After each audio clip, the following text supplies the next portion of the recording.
Welcome back to another episode of the MindFit Movement Podcast. Today I have a bit of a different guest. Never met him in person, but I have watched many of his videos on YouTube. And today I'm introducing Nate Edwardson. Nate is from what I know, he's a YouTuber, and he goes around doing day in the life interviews of CrossFit athletes. So obviously all you guys know that listen to the show, I'm right into CrossFit. So I live and breathe it. And so I was naturally drawn to, checking out some day in the life videos. So welcome to the show, Nate. Thanks, man. Thanks for having me. No worries at all.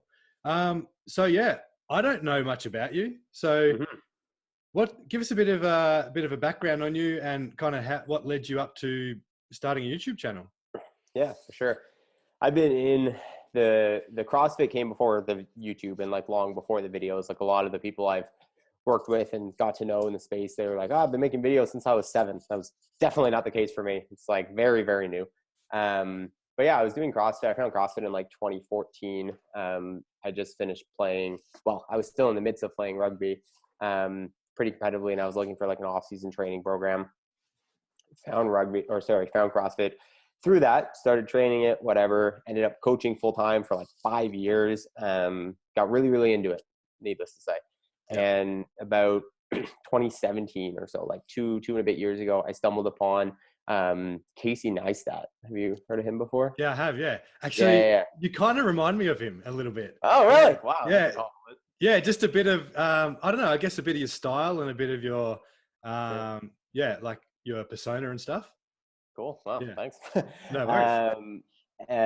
So I stumbled upon his stuff. Before that, I didn't know what vlogging was. I didn't really know YouTube was a content medium for more than just cat videos. I didn't know people actually made content for YouTube. It was all a big introduction into what YouTube actually was. And I was fascinated, so incredibly fascinated by it. And I watched all of his vlogs. He made 650 vlogs, daily vlogs. And I watched it cover to cover and then did it again over the span of a month, the beyond binge watching. Yeah. And I was just wow, this is so cool. And, prior to seeing that, I had always classified myself as the least creative person ever. I suck at drawing. I suck at painting. I'm not musical. I was really bad at that. I played sports. I was just the jock, whatever. I had no artistic ability. But I kind of saw that. I resonate with that too, man. I resonate with that too. And that's one of the things that, sorry to interrupt, but that's one of the things that stood out to me with you was on your intro to your videos, you say you have a creative void that you're looking to fill, and this is how you plan to do it. Yeah. I really like that. Thanks, man. Yeah, it's funny that clip in my intro sequence was the first clip I ever shot ever. So that was the first time I ever hit record on a camera ever. Really? Ever. It was my laptop, and I just hit the, I don't know what, the photo app or whatever. Oh yeah, photo booth or some shit. Yeah, something like that. But yeah, it was so that's exactly what it was. I watched Casey's videos so much, and I was I've always felt I had something some sort of creative desire, but I had no idea how to express it. And so seeing this and listening to him, I was wow, cool. Maybe I'll try this. And it was just like you said, it was just cold turkey. I just one day I was hey, cool, try this. So I used my laptop for that clip, but all the other clips I picked up my iPhone, which still had an OtterBox case on it, which if you know is those waterproof ones. So it completely encompasses the phone. So I tried to record audio on that, and you can't hear anything, but that's how I tried it. And I also held my iPhone like this for the entire first vlog. So when I went to edit it, which I never edited before, there was black bars on either side, and I couldn't make them go away. And so yeah, I made a video, put it on YouTube, started a channel, whatever. Nobody watched it. Yeah. The next day, made another video, edited it, put it out, did that for 100 days, just a video every other day. And then at 100 days, I was okay, I want to try daily vlogging. So then I daily vlogged for another 150 days. And this was while I was in school full-time and working. So it was just the content wasn't good. It was just me going to class and back pretty much every day, just repeating. And I didn't really have any idea what I was doing with it. I just was kind of enjoying it. And so I just basically started doing it all the time. And stopped going to as many of my classes as I should have been, because I was really into these vlogs that nobody watched. But yeah, so I mean, long story short, I made like 250 videos in I made like 150 videos in like 250 days, amassed a whopping like 60 subscribers, and each video was getting like 3 views. So it was like nothing. But through that, I had gotten in touch with a guy, Paul Tremblay, who owns CrossFit NCR. He's been to the games before. And he offered me a job to move to Ottawa to coach and be their like social media dude. Oh, yeah. So I jumped at that, moved from Halifax, picked up everything, moved to Ottawa, started doing that. This past year, 2019, I went down with his team to Wadapalooza to film kind of like a vlog style thing, because I had started a YouTube channel with them for the gym. And that was right around the same time Hero and Marston had started their vlog, the Buttery Bros. Yeah. And as anyone who's in CrossFit at all, but also on the media side, like they were like the goats, you know what I mean? Like they had made all the documentaries, everyone who they were, like blah, blah, blah. So me, like many others, I just DM'd them, and or DM'd Keeper specifically, and I replied to a story, and I was like, hey man, like if you ever need anything, shooting, editing, whatever, let me know, I'd be down to help. And to my surprise, one day out of the blue, he replied. And I remember it was so funny. I checked my phone and I had this DM response from Heber, and I literally went, ah! And I like fell like on my knees, and I was like, wah! Like it was the coolest thing ever. Yeah. And anyway, he is just like, yeah, like where are you located? And I'm like, Ottawa, but I'm coming to Wadapalooza in 2 weeks. I know you'll be there. If you need anything, let me know. He's like, yeah, link up. I was like, okay. Yeah. So I ended up like just linking up with him. I filmed a couple episodes for them in Wadapalooza, just like in between what I was doing for my other thing. Yeah. Rinse and repeat in London for Strength and Depth in February of that year. I just happened to be going. They happened to be there, whatever. Same thing. And then after that, we kind of like had a call, and he was kind of like, wow, like you're pretty cool. I like you. I think we could use your help. Yeah. So I just kind of like unofficially became their videographer for like a 6-month period. So that was like my first introduction to like the CrossFit media side. Yeah. Because like obviously like getting in with like Casey and all that, like I was very aware of like YouTube outside of CrossFit, but like around the same time, HQ dissolved, yes. And all that, like YouTube CrossFit space was kind of starting to pick up. So this was kind of my first like, oh wow, people will watch YouTube videos in the CrossFit space. Interesting. Cause like before it wasn't really a thing, right? When HQ owned the media. Yeah. So yeah, that was like my first introduction to it. And I did another like 3 or 4 months with Rory. I produced a show for him. Oh yeah. And that took me up until like the games. So yeah. Yeah. Cool, man. I remember, so I've been doing CrossFit for 3 years, and I actually found it in Vancouver. And then, came back to Australia, and then I looked up CrossFit on YouTube. I was already watching some CrossFit videos, like old school videos that CrossFit were putting out, right?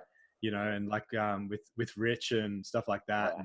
I probably saw all those like 20 times. Yeah, just love them. And then this guy popped up, and it was Team Richie, Craig Ritchie. And so then I just started watching his vlogs, and then just watched them progress, and like literally watched every single one that came out.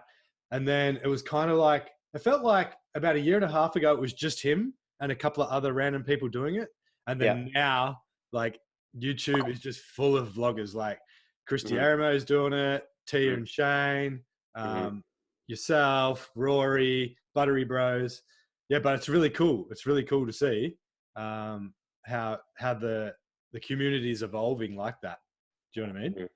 Totally. Yeah. It's so sweet. Yeah.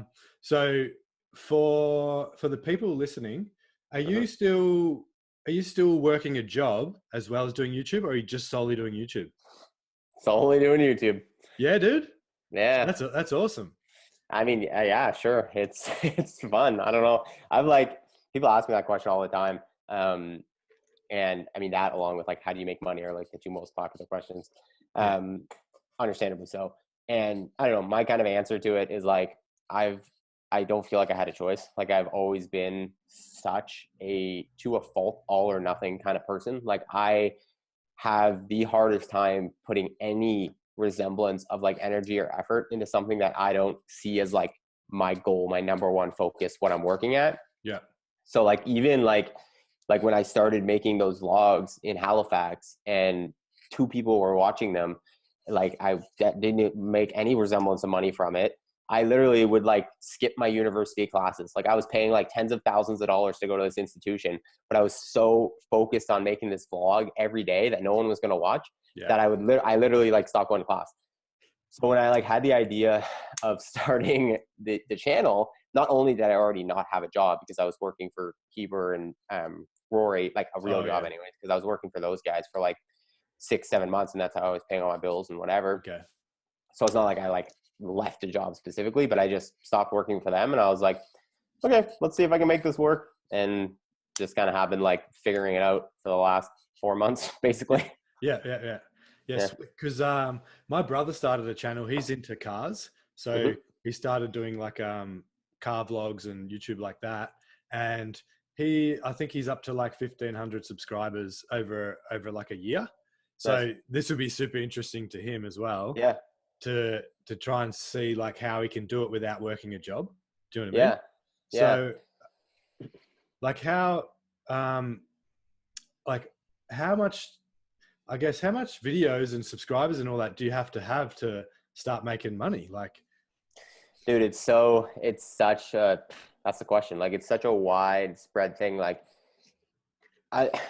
from a subscriber perspective, like purely subscriber, like me, the fact that I can make a full-time living off YouTube makes no sense. Like just off my subscriber numbers, my views, it makes sense. Like the views, like the views are up for sure at a level where like enough, like, and I'm just basing this off of like just YouTube in general. Like that is like close to what some people get who have bigger channels and all that kind of stuff. Like the subscribers just take time. You know what I mean? Like it just takes time to grow. It's like a plant, like you water it and you just got to wait. Like it's not, it is what it is. Like the views are like, kind of there, but like, it's so, I think, unique to the situation, because I'm doing what I'm doing in a relatively niche market that has companies that are specifically targeting the audience that I create content for. They can come on with me and have this hyper targeted marketing and like all these things that kind of like make a bit of a perfect storm, I guess. But I mean, the long and short of it is like that's the case, but there's a lot of people who are making videos in the CrossFit space that aren't making a full-time living. So it's like, I think it just comes down to like how like entrepreneurial, I guess you are, and like how willing to like hustle for things and like with the risk you're willing to take, because it's like, believe me, it's not like I'm making like a full-time living off AdSense. Like that's not a thing. So it's like, there's many different avenues kind of creators can use to make money. Like some people do Patreon, some people do merch, some people do brand deals, some people just get AdSense, like whatever. There's a lot of different ways. So it's just really, it's about like being a little bit self-aware if you have a product or an audience that you can market to. But then also just like being willing to like go out and try to get those things. So. Yeah, sweet. And you talk about merch and you're wearing a Dream It, Do It hoodie. So that's kind of your branding, is it?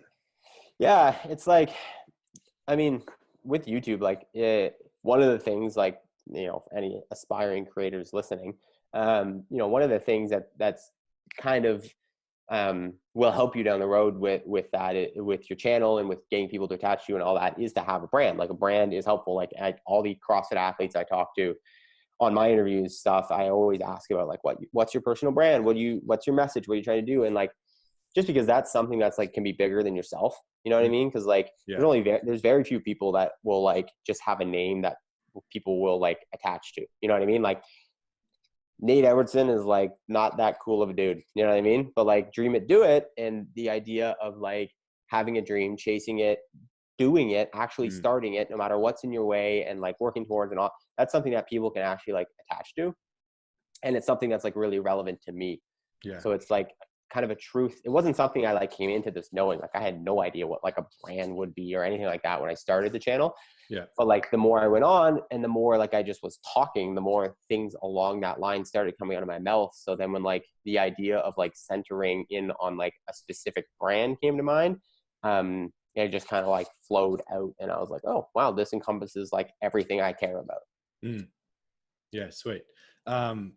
So I like to go a bit deep on this show. So I hope you don't mind if I ask a No, dude. couple of Ask deep whatever you questions. want. I'm an open book.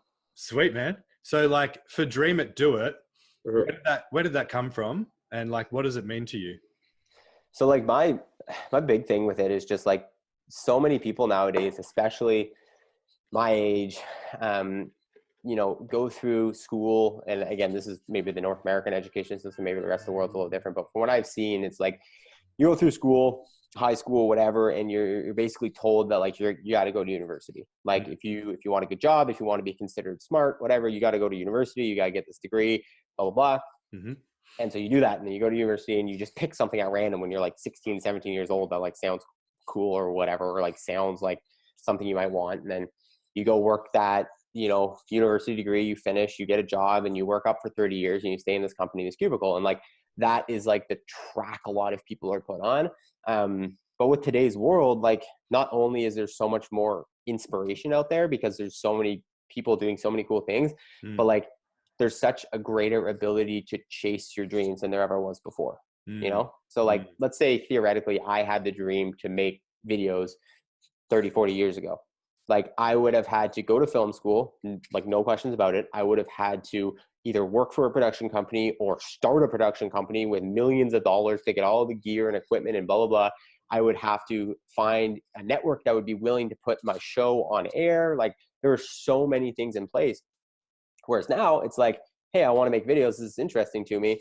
I'm going to pick up my iPhone and just start making videos. I have no idea what I'm doing. I've never shot a video before. I've never edited a video before. I'm just going to do it.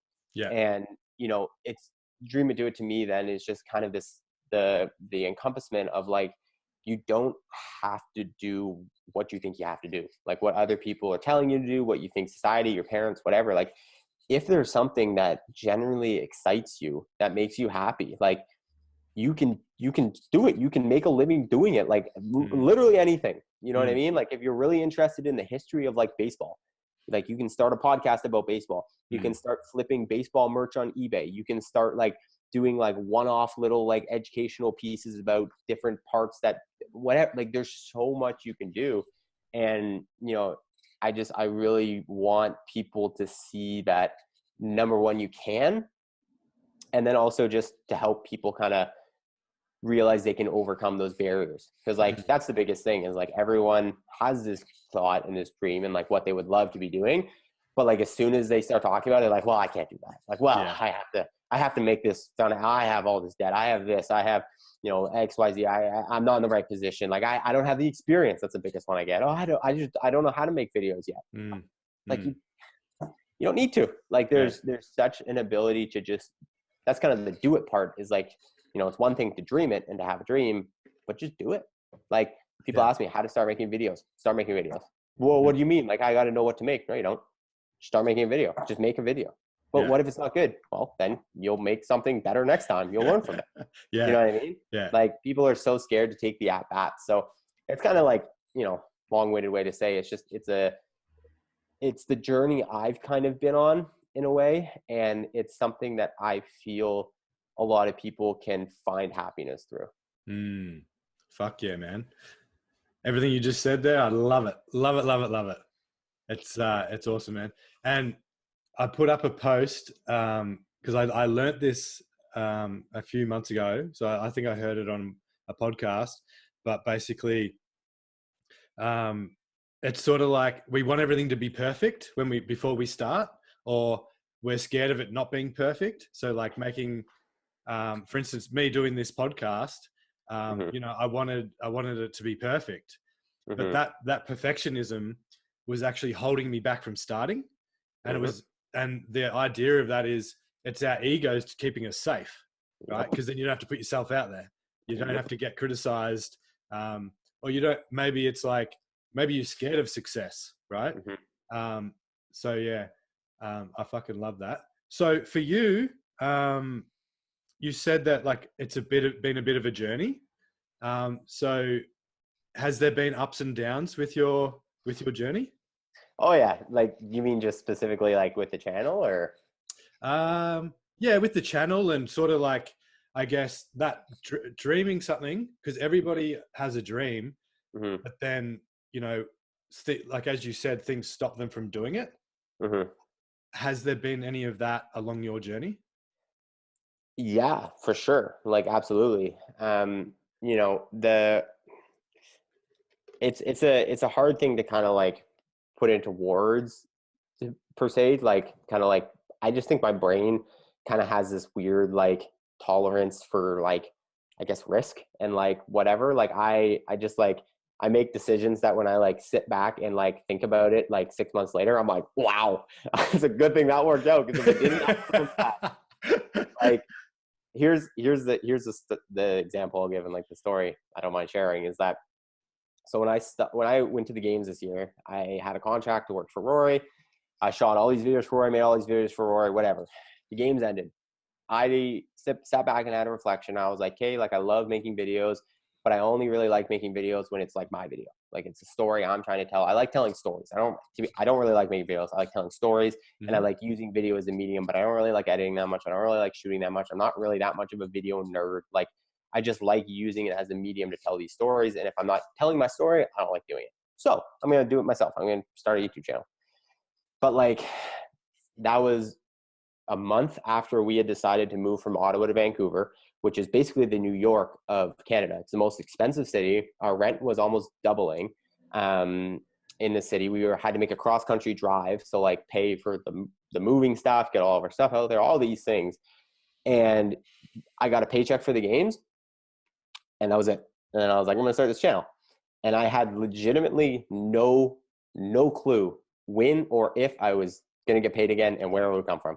Like, I had no idea. And I started doing this thing that I had never once made money from after 250 tries. Like, I had tried to make money off YouTube for years, never happened. And for some reason, I was just like, this seems logical. Like, I need all this money that I don't have. Let's try something that I've never made money from. So like, I mean, that was a big one, right? Like, that was like, there was taking a leap of faith. Yeah, like, there was a big block though, like the whole drive out. It was like 55 hours of driving, and I was like kind of starting to sweat a little bit. I was like, whoa, the bank account's running dry, and like literally have no idea. Like, I had a flight booked to go do Allison Scudd's video, which was the first day in the life. Yeah. And then I was going to drive to do Brent's because he lives like 5 hours away. And I basically was like, if I can't figure out a way to make money from those videos, like, I'm going to have to go work at McDonald's. Like, I have no idea what's going to happen. So, I mean, that was probably the biggest one. And then, I mean, as far as like ups and downs go, like, since then, it's been the same thing. Like, it hasn't changed. Like, every month is just like, all right, where am I going to pay my bills from? You know, like, it's been like a grind. I mean, don't get me wrong. I never dreamed of the growth that it would have. Like I said, I made 250 videos and not a single person watched them, and I got 70 subscribers. Like, the fact that in 4 months I like got 1,000 times that, well, not 100 times that amount. That math is wrong. I don't know. Whatever. I got a lot more is like crazy, you know? Yeah. And so it was like that. I'm very happy with that, but that has not changed anything in terms of like how many ups and downs there have been, and like how many like things I still have to figure out. So. Yeah, totally, man. But like, even like what you were saying about before you started, and you're like driving 55 hours across the country, and you're literally, it's the fear of the unknown, right? Mm-hmm. Like, that is enough to stop people straight away and just go back to their normal job because it's secure and safe, and it's certain. They know there's a whole lot of certainty there. They know that they're going to get that money every week, you know? Yeah. So I think that's fucking incredible that you've gone and done that, for sure, man. Yeah. But I'm becoming a bigger believer in like the law of attraction, and, you know, like the universal law and everything, or the powers of the universe. And you making those 250 videos was just preparation for the universe then, you know, like putting something in front of you and being like, here you go, you have this opportunity now to go for it.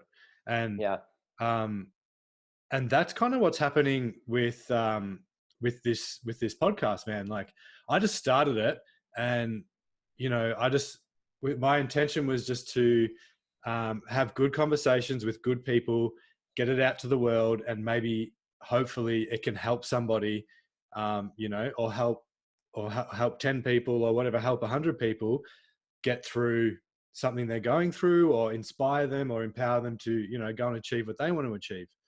And I've literally like had nothing but good feedback.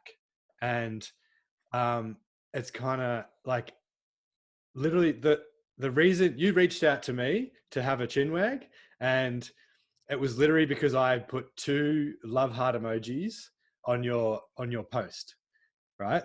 And it's funny because when I got the DM from you on Instagram, I had a fucking big smile. I was like, fuck yeah. Yeah. And like, I was chatting to a guy in the gym last night about it, and I was saying how I was going to be interviewing you, blah, blah, blah. And he's like, what? How? I was like, I'll just put 2 love heart emojis on one of his posts. And he goes, well, are you sitting there thinking like, how the fuck did this happen? And I was like, you know what? A year ago, I would have been sitting there going, how the fuck has this happened? But now I know, because I'm doing good stuff in the world, and I'm, you know, I'm not doing it, you know, all selfishly for myself. I'm doing it to, you know, help other people. Then the universe is putting all these things in front of me. And he's like, but 2 love heart emojis. Like, I was like, yep, that's the power of the universe, man. And then he's like, actually, yeah, I kind of do believe that. And then we got in this big conversation about that. So that's so funny to hear, man. Yeah, dude, it's funny as. But so I'm not sure if you know, but the reason I put the love hearts there is because I kind of know Emily through MTMM, Married to My Macros. Okay. Yep. Yeah. So her nutrition coaching and all that. So she's part of that community, and I'm part of the community as well. So that's how, and that's why I was like, I think Ben, which is one of my mates who owns Married to My Macros, he shared the photo, I think. And so I went onto it, and then that's when I did the liking and all that kind of stuff. So yeah, it's cool. Dude, the power of that stuff is just like insane. Like that's literally how everything happened for me, was just like a random DM I sent to Heber, you know, like that was really the catalyst for like the whole thing. And like I had someone just yesterday, a girl, DM me, and she was just like, basically it was very weird because it was the exact same thing I said to Heber over a year ago, but it was like, hey, like, love your videos, whatever, like if you're ever near me or in the area, I would love to like meet up, help you with anything, like whatever. She's like an aspiring creator. And I literally just responded. I was like, awesome, cool. I'm going to Atlas Games, which is she's from like Minneapolis or something. Like, I'm going to Atlas Games, you know, they DM me, they want me to come out, they're giving me media access to shoot shows, like, meet me there and you can work for me for the weekend and like whatever, and I'll teach you anything you need to know. And like, she was like having this like, wow. I'm like, no, it's not, but awesome. You know what I mean? Like, I'm glad you're stoked, but like, cool. Like, you know what I mean? Like it was funny to me because I'm like, I like hearing you say that, whatever, like, it's like, it's very weird to think that people think that of me. And like, I'm very much like, I see someone comment a heart thing on my thing, or like that they like something, and like I'll instantly engage with it. And like, I looked and I saw you had a podcast. I was like, wow, that's super cool. You're doing something that like really fires you up. Sweet. Let me see how I can help. Like, I just like, I don't know. I just want to like do things. Yeah, totally, man. That's it. Yeah. That's really cool. So kind of go back to the journey a little bit more. Do you mind sharing like some more of your ups and downs?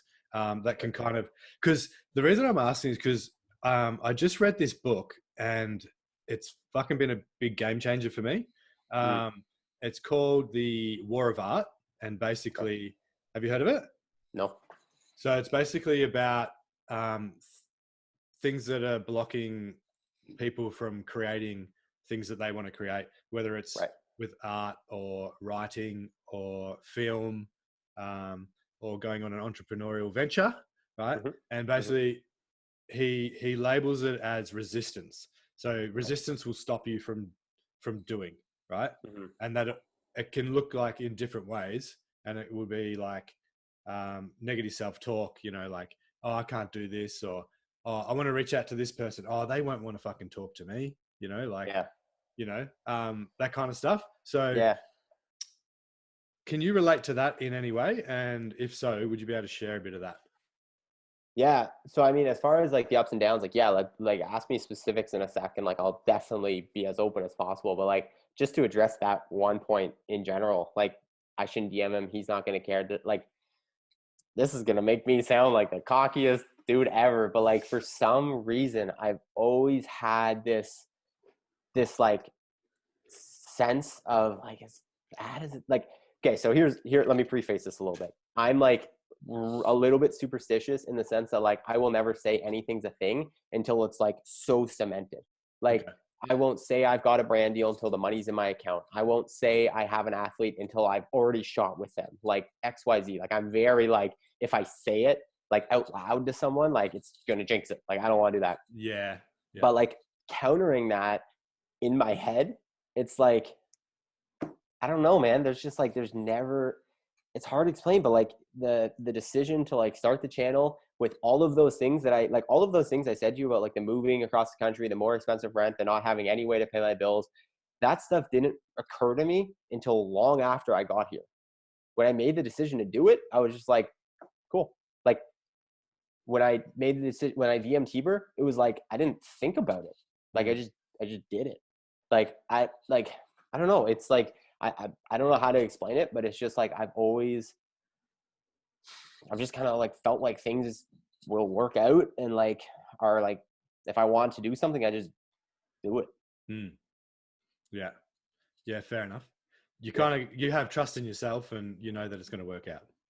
Yeah. I wouldn't even say I know. I just think I'm like, I don't know. I just like, that's why I said earlier, and I'm like, I think I'm just probably really like not risk averse, because like I'm not even that, like I'm confident, I guess, but like I'm not that confident. I'm not, like I said, I'm nervous to even just say something's gonna happen. Like, even if it's like very, very certain it's gonna happen. Like, I don't even really believe, I don't know. It's just like, I'm like, I think what I can equate it to is, I'm like, and something I try to get across to people in whatever capacity they can, is like, I'm really only willing to do things that make me happy. Like, there's just no alternative for me. I think that's more it. Is it just like, there's no alternative. Like, when I realized I loved making videos and I wanted to make videos, like, that was it. Like, there was no alternative. There's no world where I was going to do anything but make videos. Not because I believed I was going to get good at it, not because I just like, I liked it. And I was like I am so, and a lot of the times to a fault, like, I'm so incapable of putting any effort into anything that isn't making me happy in that point, you know? Like so like insanely, like I feel bad sometimes, because like sometimes I'll be doing something and then I'll just out of nowhere, I'll just stop and people will be like, what the heck? And I'll be like, sorry, like, didn't like it anymore, you know? Like, so I think it was just like, I knew that's what I wanted to do. And I just felt like I had no other option, I guess. Yeah. Yeah. Sweet. Yeah. No, 100%, man.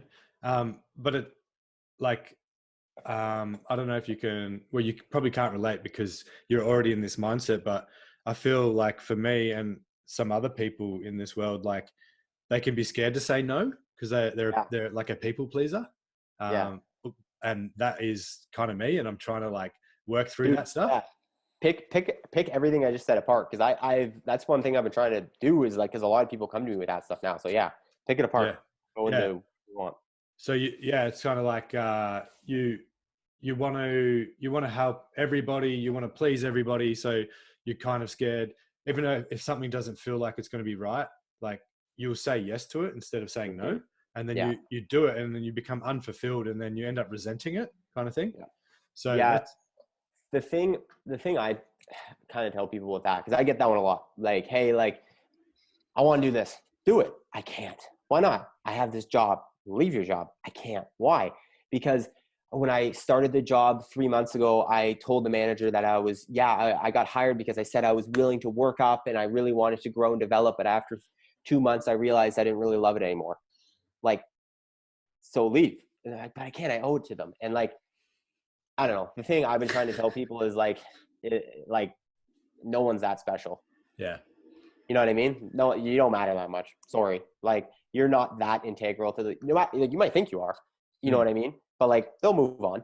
They might take a little bit. They might be a little upset for a while, but like, the reality is like, you don't want to be a bad person. If you committed to something and it's like, you're really going to negatively impact someone, then sure, like always, follow through on what you say. But like, there has to be a line where it's like, the decisions you make in the long run are going to impact nobody but yourself. Like, your happiness is it.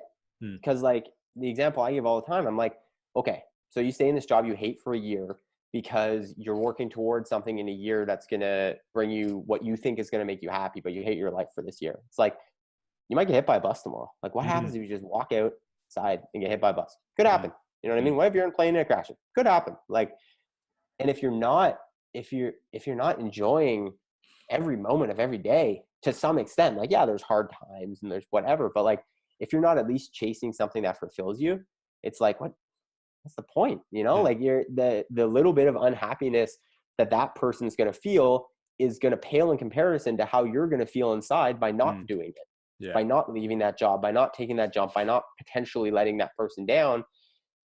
You're like, Yeah. And like, if the person's a good person and you explain to them like, hey, look, I've decided that, this is no longer for me and I want to go and try this. This is what I'm passionate about. And, like, yeah, okay, they might get a little bit upset, but if they are a good person, they want they've got your best interest at heart, and, they'll find somebody else and they'll let you go and do what you're fucking passionate about. And if go. If they don't, they're one of two things. They're either extremely selfish or they're extremely jealous. Yeah, exactly. And if they're extremely selfish, like, you're not going to get much from them anyways. You're not, like, it's not going to be super fun working for them. And if like they're extremely jealous, that's not your problem. Yeah. And it's probably not someone you want in your life. Nope. True. Yeah. So yeah, that's good, man. That's really good. So before you kind of like started reaching out to these games athletes, did you know any of them? Did you know Allison or? Yeah. So like the last year, like working with Mckernan, Marston, and Rory, like that obviously opened a lot of doors with athletes. Like, I was at a bunch of sanctionals, a bunch of athletes' houses. Like, I met a lot of people kind of doing that. Again, this is where it kind of comes down to like that like weird mindset thing I had. Like, I was the camera dude, right? Like, I was Heber and Marston's camera guy. Looking back now, I realized nobody cares about the camera guy. No one ever is like looking at the camera dude and be like, wow, that's so cool. He's just some dude pushing a button. But for some reason, when I was doing it, I thought it was like the coolest thing ever. And I thought I was like, just like there, like I could like go up and approach whoever and like chat with these athletes. Like they were there for me, but it's not, they were there for Heber and Marston. They had no idea who I was.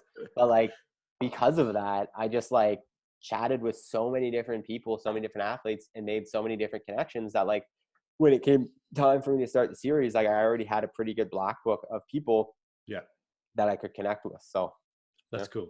Yeah. Awesome.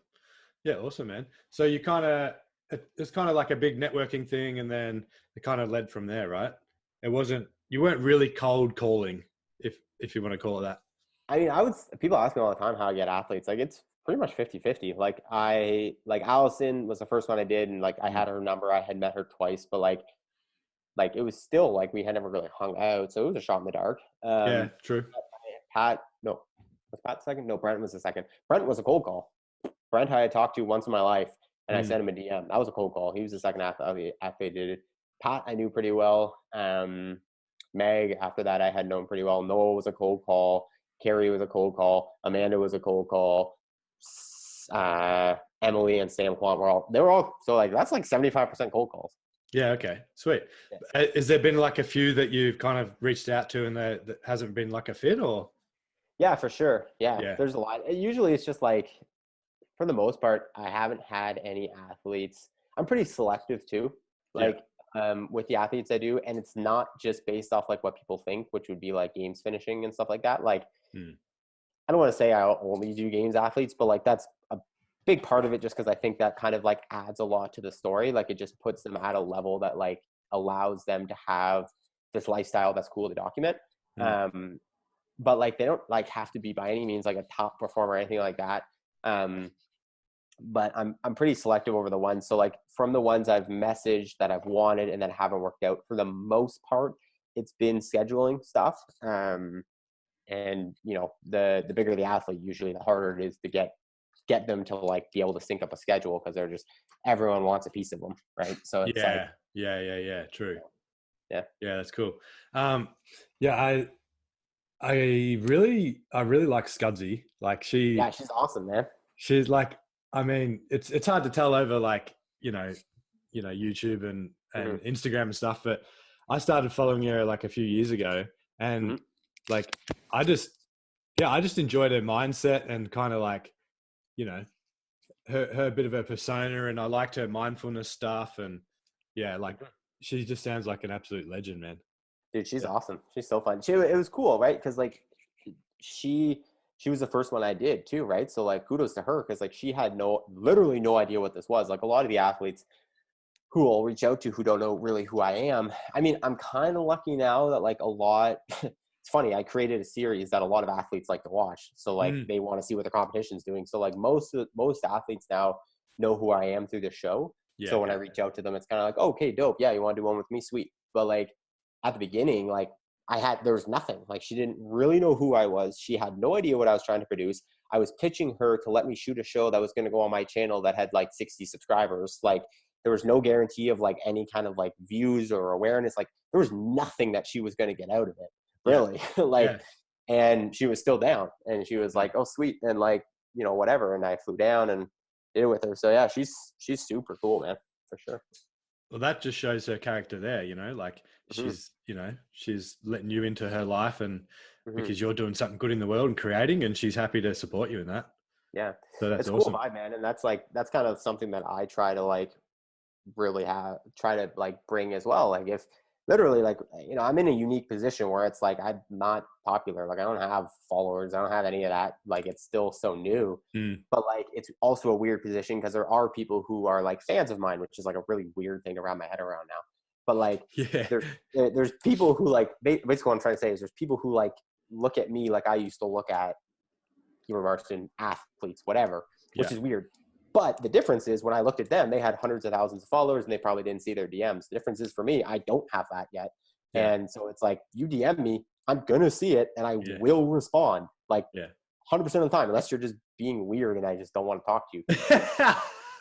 But like, if it's like a normal DM, like a question, if you want help with something, like literally it's just like, and that's, to see that with someone who does have hundreds of thousands of followers and is really popular like Allison, it's cool because it's like a lot harder for her to do that than it is for me to do that, Yeah, exactly right. Because like I have replied to a couple of stories before and she's written back as well. You know? So like super cool. She's cool, man. Yeah. So what else you got baking, mate? Like what's happening next?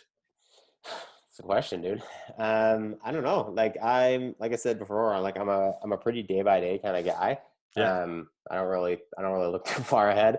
But for me, the last 2 months specifically has been a lot of kind of like figuring out what I want the channel to be. Like I had this like rapid growth compared to what I had before, and all this stuff, and I didn't know what to do with it all, and I was like trying to figure it out. And like, I tried some things. Like I've tried the interview thing a little bit. I've tried vlogging a little bit again. Like I said, I started with vlogging, so like I had done it a bunch before, but I tried kind of doing with the new audience and the new format, and like tried a bunch of different things. And I really think like why I've been successful in what I'm doing, and like also just like what my fans like, is like I do really love making the long form content and like the documentarian style stuff, and I really do think that's where like my creativity shines the most. And so I think more of that, like the day in the life, I really just think I'm just going to go all in on. Like I had this like notion of like maybe not wanting to pigeonhole myself and maybe like kind of wanting to try to expand it a little bit, which like I'm still open to. Like I'm a creative person. Like I like to try new things, but like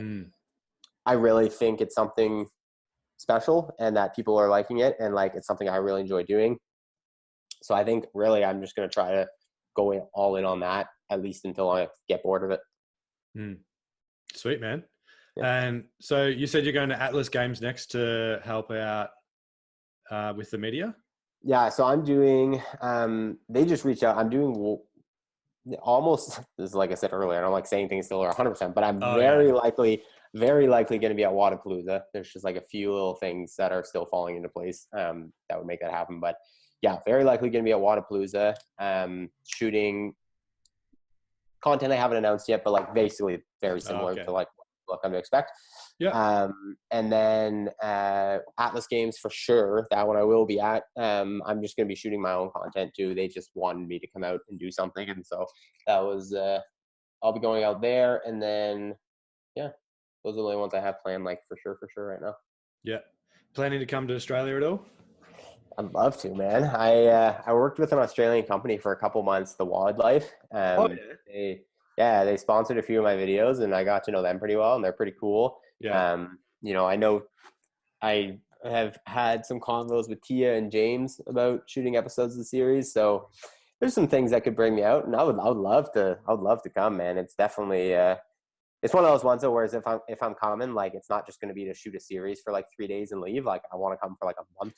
And like, you know what I mean? Get acclimatized and really get to like, to be honest, I actually had this idea the other day. I was like, I would love, because like, I'm obviously like, I would love to be able to donate thousands of dollars to like everything that's going on, but like that can't, but like, I would love to like come in like a few months and like plant trees for like 2 weeks or something. I think that'd be so fun. Like that was something that Mr. Beast, who's like the biggest creator on earth right now, did. And have you heard of him before? Mr. Beast? I haven't. No. So he gets like 20 million views a video. He's insane, dude. And anyway, he did a fundraiser where it was basically his goal for hitting 20 million subscribers was to plant 20 million trees. So he raised, it's $1 a tree. So he raised over the course of like, I think a month, $20 million in donations, and they planted 20 million trees across the world.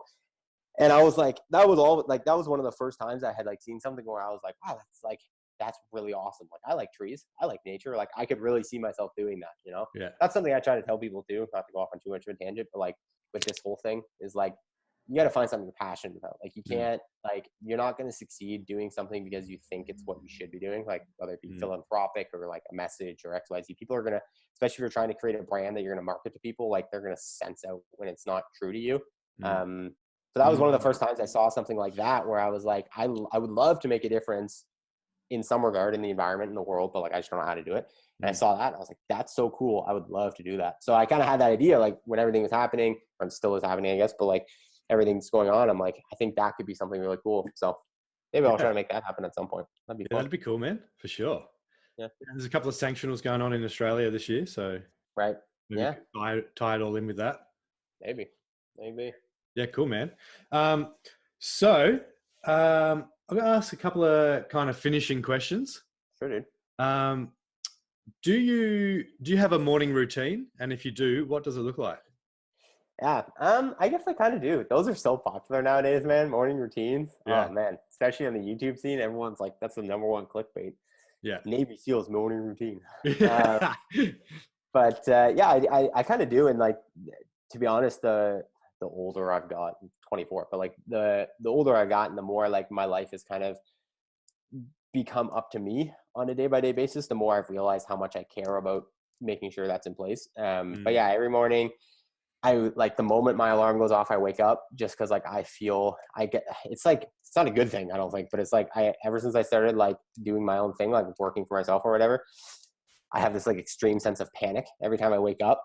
So like when my alarm goes off, I like start like, I need to get up right now to start working because I need to keep going, growing, and doing more and this and that. Oh, if I don't do this, like I panic. I can't sleep in. I have to sleep for like a year. Like it's awful. Yeah.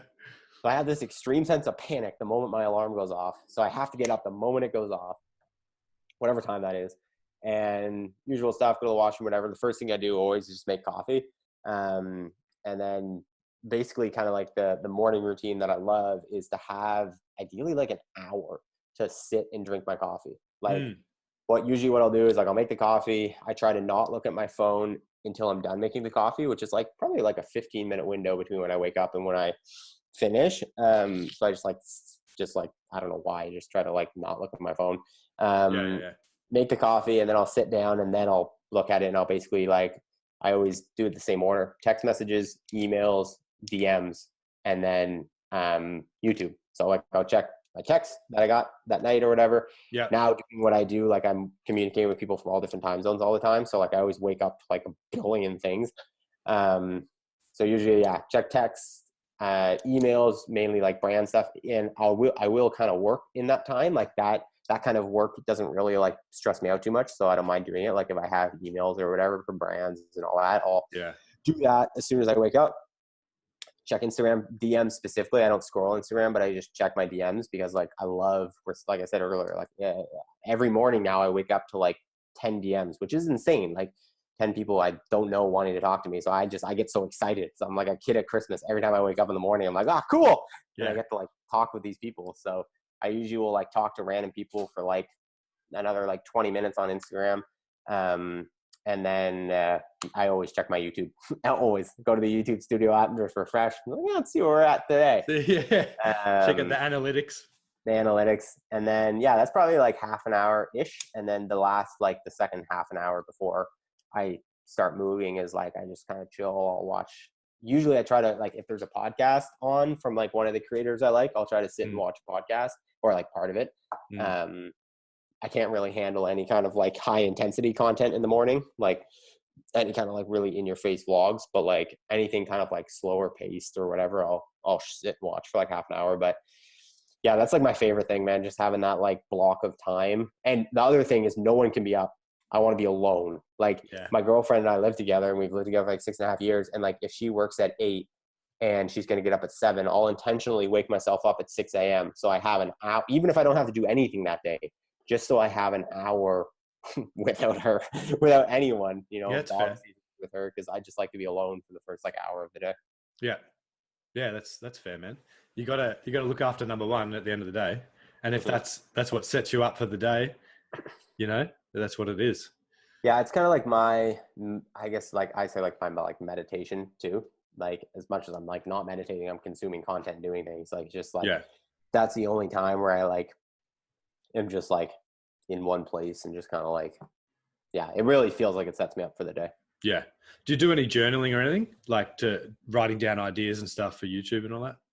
Not really. You know, like if I'm interviewing someone, I'll like make notes and jot stuff down, but like ideas, not really. Like a lot of right now, especially like and always really for me with YouTube, with videos and content, like I'm just very documentarian. Like I like to react to things that are in front of me. So like I don't often just have this big idea and I'm like, I'm going to do this. Cause like I don't really like directing or like producing stuff. I just kind of like making content where it's like I just go in cold. I have no plans or expectations. And I just kind of react. Yeah, man. I can relate to that because I remember I was I did my first it was like my third podcast with one of your fellow countrymen. His name's Mark Groves. He lives in Vancouver and he's got like over 500,000 followers on Instagram. Oh wow. Yeah, so his handle is Create the Love. And basically he's about human connection and love and relationships, all that kind of stuff. And he's like a mate of mine. I met him when I was living in Vancouver and I had written down like a full like outline and all these questions I wanted to ask him. Yeah. And like, I just felt like I wasn't present with the interview. And I was like, oh, okay. So when am I going to ask this next? And when's this going to come in so I can ask this? And then what I kind of found was like, after doing a few more, I got rid of the book and I just was like, right, let's just jam and see where it goes. And then that really made me present. And then I could react to what the person was actually saying and, you know, ask questions about that. Yeah. Like if you go in with an agenda, it's like people are going to see that you're kind of trying to direct it too much in one way. And like, there could be, like some really cool point that needs to be expounded on that like you didn't even see coming. And like, if you disregard it, you might lose like a really like awesome part of the conversation. So like, I've kind of been the same. Like, I don't, people ask me this all the time too. I don't go into the day in the life with literally anything. Like, even if I don't know the athlete, like I don't really do any research or whatever. I just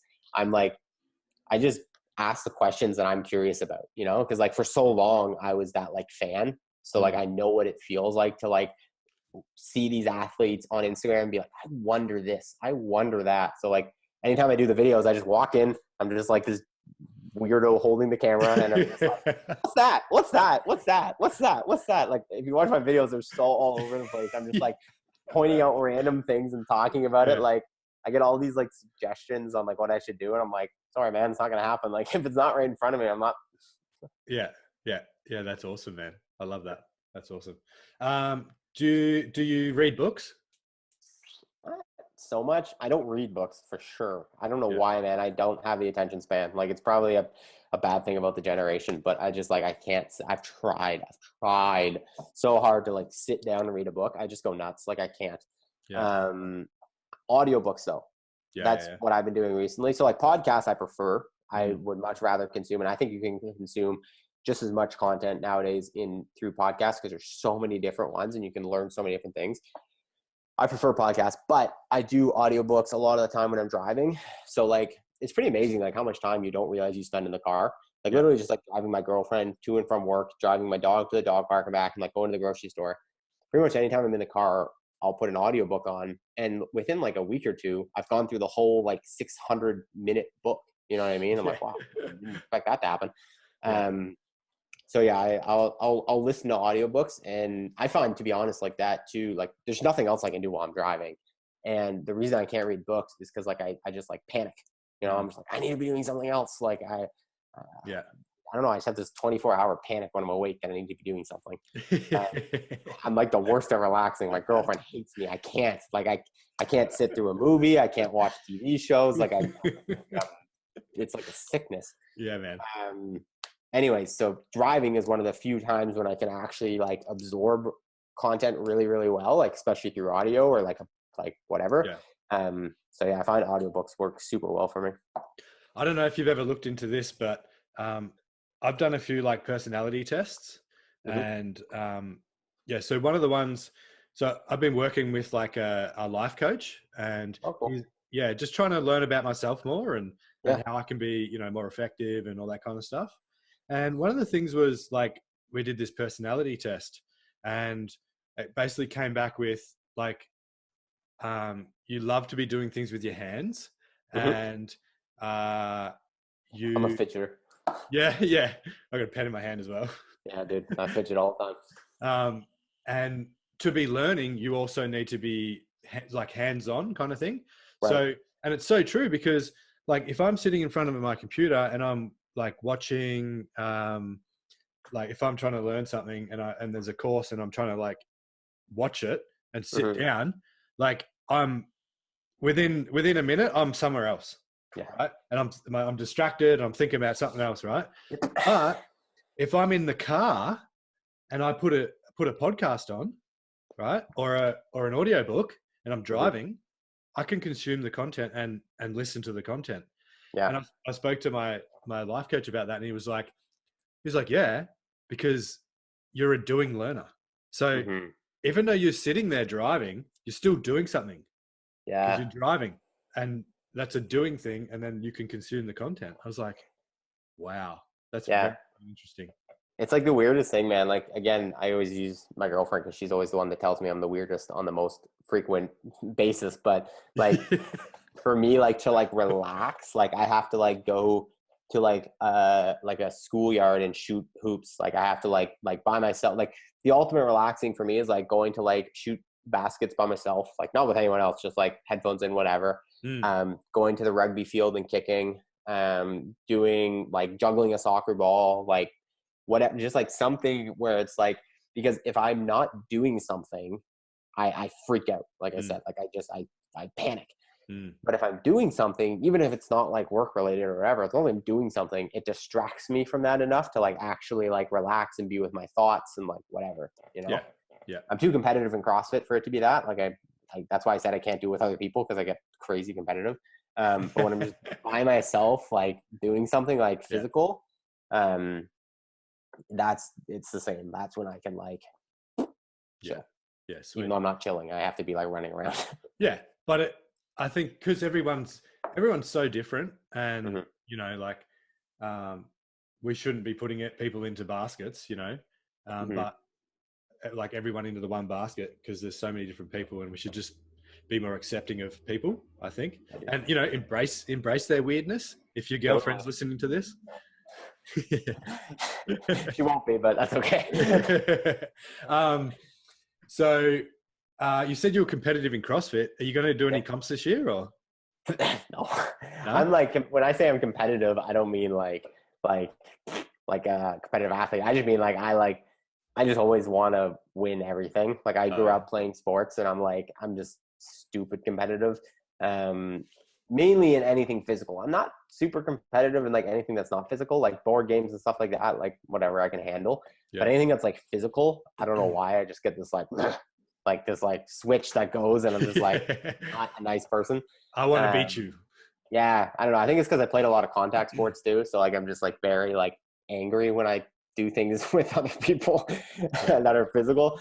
So no, I just mean like at an affiliate level, like when I do things whatever. But I don't know. I get like I do like CrossFit, and I would say I'm definitely not like a good CrossFitter, but I'm also like, you know, I expect to win most workouts I do at an affiliate level. Like I'm like, okay, you know, I can do all the movements and all that kind of stuff. Yeah. I think I might do something for fun, but yeah, I don't know. Definitely not like anything that anyone's going to watch. I'll tell you that right now. So I'm not too sure if you're aware, but married to my macros. So Ben, and then his wife, Kat. So Kat's actually Canadian. Okay. Yeah. So, and they've competed at Can West a few times. Oh yeah. Not together, but Ben was asking me last night, he's like, hey, you're going to do the Can West qualifiers. So we might do it. And then if we qualify, cool. we'll be heading over to Can West. Yeah, do it, man. So, that's awesome.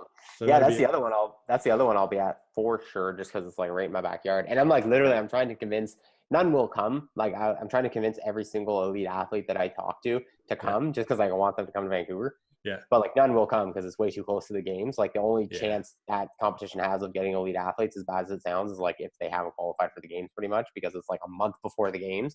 Yeah. But it's still like I'm still working at it. Meg Reardon's coming for sure, even though she's already qualified. So I guess my theory is out the window there. But she's coming for sure. Yeah. Well, she asked if she could stay with me, so I think that means for sure. Yeah. But yeah, that'll definitely be one I'm at for sure. That right in the backyard. That'll be super fun. Sweet, man. Well, we might see you there. Mm-hmm. Last question. If anybody's listening right now and they've got something stewing or brewing in their mind, but there's just like something that's stopping them, what would be your one piece of advice?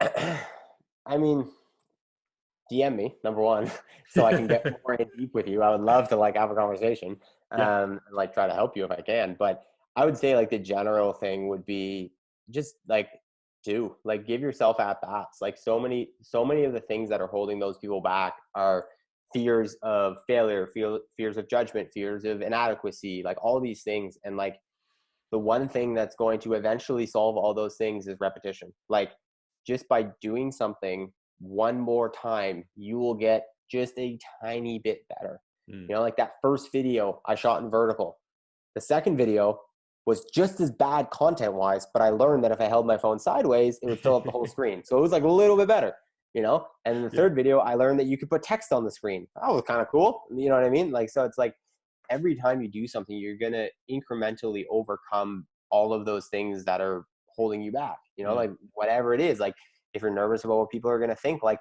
if you put out one video and all of your friends make fun of you, the second video, only 9 of the 10 will make fun of you. And then the third video, 8 of the 10 will make fun of you. And like, you know, like eventually it's just like, you're the guy who puts out video and then it's like, well, it's not fun to make fun of him anymore because this is what he does, you know? And like, so the more you do something, the more you're going to become accustomed to it. And the more you'll be able to overcome whatever that thing is you're holding back. Yeah.